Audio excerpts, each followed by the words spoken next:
है, लेकिन मेरे प्रभु ने कैसे गर्भ में आए, जन्म की लीला किया, वृंदावन मथुरा और द्वारका की कैसे संपूर्ण लीला किया, विस्तार पूर्वक किया। सुखदेव जी ने कहा, परीक्षित, पृथ्वी नदियों पहाड़ों के भार से नहीं घबराती, पृथ्वी पापियों के भार से घबराती है। जब जब होए धर्म की हानि, बाढ़े असुर अधम अभिमानी। मथुरा के राजा थे महाराज उग्रसेन का पुत्र था कंस, बड़ा दुष्ट निकला। जबरदस्ती राजा बनकर के ब्राह्मणों से बोला, क्या जपते हो? बोले सीताराम सीताराम। बोले बंद करो, कंस कंस जपो। संतों से बोला, क्या स्वाहा करते हो यज्ञ में? बोले इंद्राय वरुणाय कुबेराय। बोले बंद करो, अब कंसाय स्वाहा बोलो। संत लोग कहते, हे भगवान कंस जल्दी स्वाहा हो जाए। ब्राह्मण कहते, हे भगवान कंस जल्दी स्वाहा हो जाए। पृथ्वी घबरा करके गई ब्रह्मा जी के पास, ब्रह्मा जी लेकर के गए भगवान के पास, भगवान से निवेदन किया, इसका बहुत अत्याचार हो गया है, आप कृपा करें चले। वचन दिया, मैं देवकी वसुदेव को माध्यम बना करके आऊंगा। और वह समय आ गया। देवक की पुत्री देवकी कंस की चचेरी बहन बहुत प्यारी थी इसको। कंस बहुत चाहता था, प्राणों की तरह अपनी बहन को चाहता था। इसने सोचा, मैं अपना बहनोई उसी को बनाऊंगा जो सत्यवादी होगा, जो जितेंद्रिय होगा, जो यश कीर्ति होगी जिसकी। वसुदेव जी महाराज सत्यवादी पे प्रसिद्ध थे। ध्यान देना, लोग जिंदगी भर भले दिन भर झूठ बोले, लेकिन वो भी नहीं चाहते कि मुझसे कोई झूठ बोले। दूसरे के साथ कोई दगा कर दे, धोखा कर दे, लेकिन वो भी नहीं चाहता कि मुझसे कोई धोखा करे। कंस ने सोचा, मेरा बहनोई वही बने जो अच्छा हो, अच्छा सबको प्रिय होता है। वसुदेव जी का पता चला, ब्राह्मण के द्वारा संदेश भेजा और वसुदेव जी ने स्वीकार कर लिया। मुहूर्त निकला, बारात लेकर के आए, धूमधाम से विवाह संपन्न हुआ, चलने के लिए तैयार हुए। उसी समय पर कंस ने सारथी के रूप में कहा, मैं स्वयं छेड़ने चलूंगा। आगे बढ़े, दोनों दंपत्ति बैठे हुए थे। आकाशवाणी हुई, अस्यात्वाष्टमो गर्भो कंसेन भयसे अबुधो। अरे अज्ञानी कंस, जिस बहन को तू बड़े प्यार से छोड़ने के लिए जा रहा है, उसी का अष्टम गर्भ तेरा काल होगा, काल। दुष्टों का प्यार कोई स्थिर तो होता नहीं है। सीधे क्रोध में आकर के रथ को खड़ा करके, अरे मेरे काल को जन्म देने वाली कालदात्री, न रहेगा बांस न बजेगी बांसुरी। और बाल पकड़ा, मारा झटका, जमीन पर पटक दिया देवकी को। तलवार निकाला, मारने को किया। वसुदेव जी छलांग लगाए, हाथ पकड़ लिए। भोजराज कंस, ये तुम्हारी बहन है, इसके हाथ की मेहंदी भी नहीं छूटी और तुम सबला के ऊपर तुम अस्त्र चला रहे हो। ये क्षत्रियों को शोभा नहीं देता। ये अबला नहीं, ये मेरे काल को जन्म देने वाली है वसुदेव, मैं इसको छोड़ूंगा नहीं। वसुदेव जी ने कहा, भोजराज राजन, क्या तुम जानते नहीं मृत्यु लोक जो जन्मा है उसका मरण सुनिश्चित। मैं काल को भी आज चुनौती दे रहा हूं।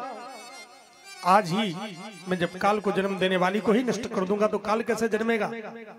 वसुदेव जी समझ गए कि मूर्ख है, इसको ज्यादा ज्ञान देना ठीक नहीं है। वर्तमान को संभालना चाहिए। मैं पति हूं और पति वही है, पातिति तिथि पति, जो पालन करे, पत्नी का रक्षण करे। इसलिए श्री वसुदेव जी ने कहा, कंस तुम्हें देवकी से भय नहीं है, देवकी के गर्भ से है। मैं तुम्हें वचन देता हूं, तुम व्यर्थ में पाप मत करो। जो भी देवकी से संतान होगी तुम्हें ला करके दे दूंगा। शपथ लिया वसुदेव जी ने, 10 दिशाओं की, चंद्रमा, सूर्य की, अग्नि की, सभी की शपथ दिलाया कंस ने। कंस ने कहा, आपको बंदी गृह में रहना पड़ेगा। स्वीकार कर लिया। जैसे पहले संतान हुई, ला करके वसुदेव जी को दे दी। वसुदेव जी ने सीधे कंस को दिया। कंस को दया आ गई, लौटा दिया। देवताओं में खलबली मच गई। अगर दुष्ट के मन में अब दया भाव आएगा तो और देर लग जाएगी भगवान को, इसलिए इसके जल्दी घड़ा भरो, जल्दी घड़ा भरो और इसका काम तमाम हो। नारद जी महाराज को प्रेरणा किया। नारद जी महाराज आ गए। श्रीमन नारायण नारायण, श्रीमन नारायण नारायण नारायण, श्रीमन नारायण नारायण नारायण, श्रीमन नारायण नारायण नारायण, श्रीमन नारायण नारायण नारायण, बद्री नारायण नारायण नारायण, श्री नारायण नारायण नारायण, लक्ष्मी नारायण नारायण नारायण, लक्ष्मी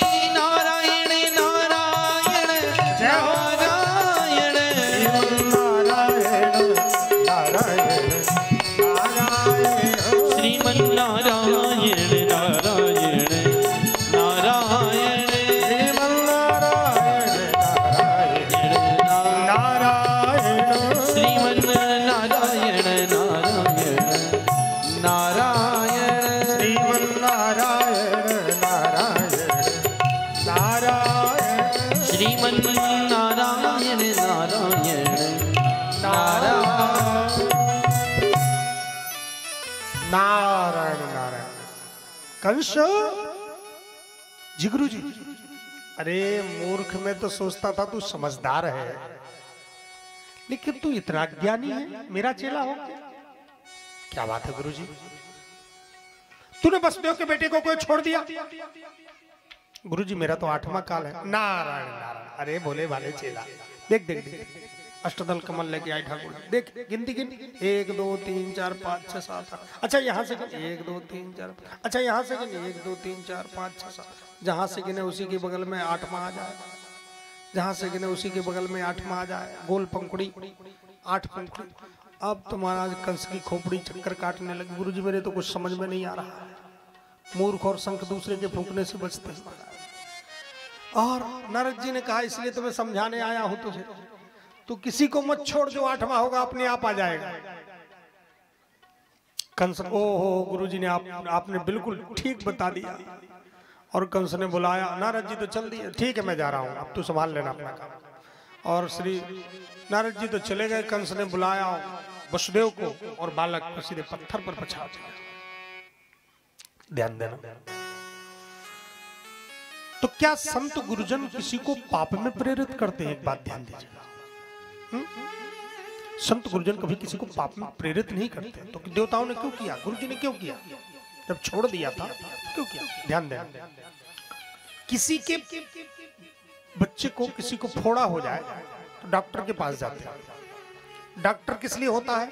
डॉक्टर का काम है रोग को ठीक करना, रोग को बढ़ाना डॉक्टर का काम नहीं। डॉक्टर रोग को ठीक करता है, लेकिन फोड़ा हो गया तो डॉक्टर कहता है ऐसा करो, इसको दवाई दे दो, ये दब जाएगा। और जब फोड़ा दवाई से नहीं दबता है, 10 दिन बाद फिर जाते हो, पूरी दवाई खा ली, लेकिन फोड़ा लाल हो गया है, दब नहीं रहा है, तो डॉक्टर कहता अब इसका ऑपरेशन करना पड़ेगा, अब ये दवाई से ठीक नहीं होगा। तो ऑपरेशन में क्या करना पड़ेगा? बोले तो अभी कर दो डॉक्टर साहब, जल्दी चीरा लगा दो। बोले अभी पका नहीं है, अभी कच्चा है, अगर जल्दी कर देंगे तो फैल जाएगा, इसलिए इसको पकने दो। तो वही डॉक्टर फिर फोड़ा को पकने की दवाई देता, बढ़ाने की दवाई देता। डॉक्टर होता है रोग को ठीक करने के लिए, लेकिन वही डॉक्टर फिर जल्दी पक जाए क्योंकि ऑपरेशन करना पड़ेगा इसका, अब और कोई उपाय है ही नहीं है, इसलिए उसको बढ़ाने की दवाई देता है। ऐसे पहले तो पाप करने वाले को समझाया जाता, फिर प्रायश्चित बताए जाते, लेकिन देखते अब इतना बड़ा पापी है, इसका सीधे ऑपरेशन ही करना पड़ेगा, तो कंपाउंडर लोग पहले से ही व्यवस्था कर देते कि आएंगे सर्जन, तो हम लोग पहले से व्यवस्था कर दे, नहीं तो सर्जन को देरी होगी आने में। इसलिए सभी देवता पहले से व्यवस्था कर दी और ठाकुर जी आने को तैयार हो गए। साथ में मैं भेजा दाऊ दादा को, जाओ जल्दी, कह रहे थे आप राम अवतार में बड़े बन के जाना अगली बार।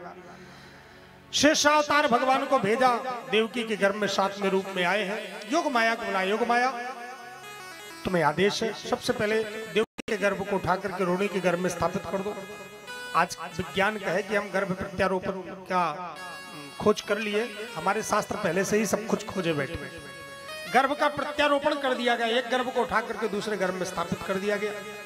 देवकी के गर्भ को रोहिणी के गर्भ में स्थापन हो गया और योग माया से कहा तुम यशोदा के यहाँ जन्म लो, मैं नंद के यहाँ, मैं वसुदेव के यहाँ पर आऊंगा, तुम्हें वसुदेव जी लेके आएंगे, मुझे छोड़ के आएंगे, तुम कंस मारना चाहेगा, अष्टभुजा देवी बन जाओगी। इस कलयुग में योग माया तुम्हारी बहुत प्रतिष्ठा होगी, कहीं भद्रकाली, कहीं नैना, कहीं विंध्यवासिनी, कहीं अनेकानेक रूपों में तुम्हारी प्रतिष्ठा होगी। योग माया को आदेश दिया। इधर 7वां गर्भ ये हुआ कि गर्भपात हो गया। 8वें में स्वयं भगवान आ रहे हैं। इधर ठाकुर जी गर्भ में आए और उधर योग माया भी यशोदा जी के, और इधर माता देवकी जी को सुंदर सुंदर स्वप्न दिखने लगे। वह सुंदर समय आ गया जब बालक गर्भ में होता है, संस्कारी होता, माताओं को आभास होता है सुंदर, माताओं को उसी समय से सुखानुभूति होने लगती है या कष्ट वसा अनुभव होता है। तो बालक आज जब गर्भ में आए हैं ठाकुर जी, तो सुंदर सुंदर भगवान की लीलाएं दिख रही हैं देवकी जी को, सुंदर सुंदर संतों का चरित्र दिख रहा है। और उस समय आ गया जिस समय की सभी को प्रतीक्षा थी, सुंदर समय, भादों का महीना, भादों के महीने में भी कृष्ण पक्ष अष्टमी तिथि, रोहिणी नक्षत्र, ठीक रात्रि के 12 बजे भगवान कृष्ण जल खाने में आ रहे हैं। सभी देवता हाथ उठा करके जय जयकार करते हो। आप लोग भी हाथ खड़े करके कोई कंजूसी मत करना और बड़े भाव से भगवान कृष्ण का स्वागत करिए। बहुत देर से उनकी प्रतीक्षा कर रहे हैं, आज आ रहे हैं, नंद के आनंद आ रहे हैं। जैसे ब्रह्म परमात्मा का प्राकट्य मथुरा के जेल खाने में हुआ। बोलिए कृष्ण कन्हैया लाल की जय हो, बोलिए कृष्णचंद्र भगवान की जय हो। ज्यादा हल्ला अभी नहीं करेंगे क्योंकि कंस जान जाएगा तो सब गड़बड़ कर देगा। भगवान ने कहा वसुदेव देवकी से आपने मेरी तपस्या की है, पुत्र रूप में चाहा है, लेकिन मैं क्षमा चाहता हूँ। 12 वर्ष बाद आपकी सेवा कर पाऊंगा। आप मुझे नंद के यहाँ छोड़ दें। तुरंत शिशु रूप धारण कर लिया। देवताओं ने दिव्य स्तुति किया है और इसके बाद में फिर जो तुरंत वसुदेव जी ने जैसे सिर पर रखा, हथकड़ी बेड़ी खुल गई, जेल के दरवाजे खुल गए, रिमझिम पानी बरसने लगा। कहने का अभिप्राय निवेदन करूं कि जब भगवान को कोई साधक सिर पर रखता है तो हथकड़ी बेड़ी जितने बंधन है सब अपने आप टूट जाते हैं, आनंद की वर्षा होने लगती है। और जैसे ही आगे बढ़े यमुना जी महाराज, यमुना जी का दर्शन हुआ, गए और आकर के सभी लोग स्वागत कर रहे हैं। ठाकुर जी गए, वसुदेव जी लेके आ रहे हैं, हम लोग भी स्वागत करते हैं। आइए वसुदेव जी ला रहे हैं और हम लोग भी स्वागत करेंगे कृष्णचंद्र कन्हैया का। सुनी है गोकुल नगरिया, आजा आजा शबरिया।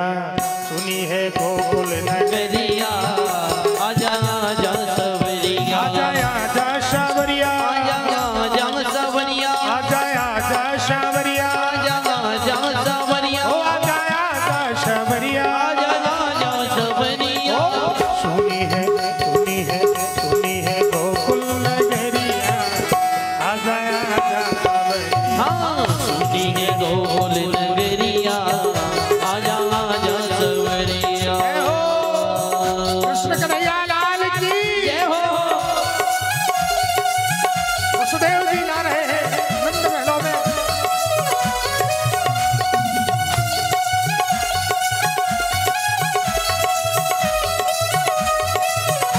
बोलो नंद के लाला की।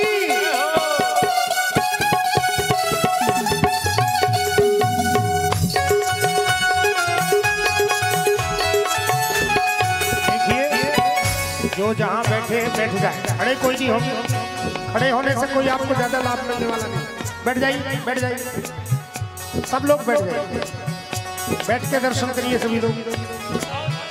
सब माताएं बैठ जाए, सबको मौका मिलेगा झूला झुलाने का, सबको मौका मिलेगा पूजा करने का।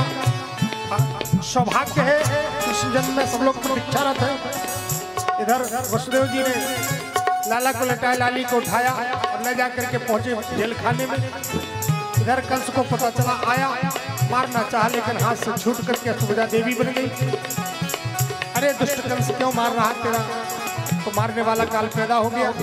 इधर नंद बाबा को पता चला तो नंद बाबा आनंद में डूबे भये उत्सव मना रहे हैं। आइए हम लोग भी नंद उत्सव की तरफ बढ़ते हैं बड़े ही सुंदर भाव से। नंद बाबा और यशोदा जी अंदर महलों से लेकर के ठाकुर जी को आ रहे हैं, क्योंकि वसुदेव जी को अंदर रख के चुपचाप चले गए कि नंद और यशोदा जी हैं, इसलिए मैंने निवेदन किया। और नंद और यशोदा जी सुंदर लाला को लिए हुए हैं, हम लोग भी सुंदर लाला का दर्शन करेंगे। वृंदावन के तुम हो राजा, वृंदावन के तुम हो राजा, तुम हो राजा, वृंदावन के तुम हो राजा। हमको आके दर्श दिखा जा, हमको आके दर्श दिखा जा, आके बजा जा मुरलिया, आके बजा जा मुरलिया, जय हो, बजाया जा मुरलिया, आके बजा जा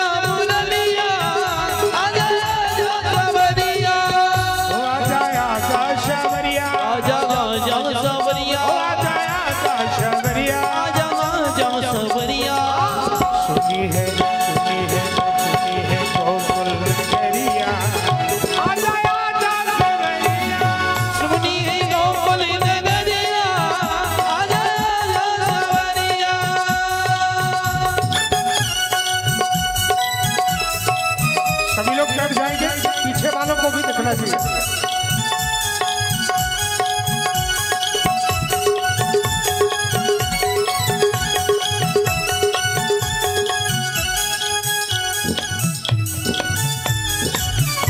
देखो बालक पैदा हो और बालक रोए ना तो अच्छा नहीं माना जाता, इसलिए हम रुलाते हैं।